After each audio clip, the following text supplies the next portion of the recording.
ആന്ധ്രയിൽ മുൻ മുഖ്യമന്ത്രി ചന്ദ്രബാബു നായിഡുവിന്റെ നേതൃത്വത്തിലുള്ള TDP-BJP സഖ്യത്തിലേക്ക് വരുമോ? 2019 ആന്ധ്രാപ്രദേശിന് പ്രത്യേക പാക്കേജ് അനുവദിക്കാത്തതിൽ പ്രതിഷേധിച്ച് TDP ദേശീയ ജനാധിപത്യ സഖ്യം വിട്ടിരുന്നു. ചന്ദ്രബാബു നായിഡു ആകട്ടെ ഇടക്കാലത്ത് ദേശീയ പ്രതിപക്ഷ സഖ്യത്തിന്റെ പ്രമുഖ വക്താവുമായിരുന്നു. എന്നാൽ ഇത്തവണ കോൺഗ്രസ് നേതൃത്വത്തിൽ രൂപീകരിച്ച ഇന്ത്യ സഖ്യത്തിൽ TDP ഉണ്ടായിരുന്നില്ല.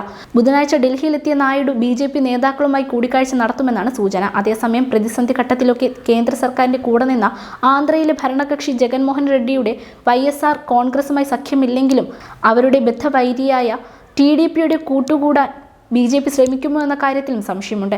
ഏതാനും മാസം മുമ്പ് അഴിമതി ആരോപണത്തെ തുടർന്ന് നായിഡു അറസ്റ്റിലായപ്പോൾ മകൻ ഡൽഹിയിലെത്തി കേന്ദ്ര ആഭ്യന്തരമന്ത്രി അമിത്ഷായെ കണ്ടിരുന്നു. ദക്ഷിണേന്ത്യൻ സംസ്ഥാനങ്ങളിൽ കർണാടകയിൽ മാത്രമാണ് BJP ഫലപ്രദമായ സഖ്യമുണ്ടാക്കിയത്. തെലങ്കാനയിലും ആന്ധ്രയിലും തെരഞ്ഞെടുപ്പിന് മുമ്പ് മറ്റ് കക്ഷികളുമായി സഖ്യമുണ്ടാക്കാനാണ് സാധ്യത. ദക്ഷിണേന്ത്യയിലെ 130 സീറ്റിൽ 40 എണ്ണമെങ്കിലും ഒറ്റയ്ക്ക് പിടിക്കാനും ഇന്ത്യ സഖ്യത്തെ 60 സീറ്റിൽ ഒതുക്കാനുമാണ് BJP ശ്രമം.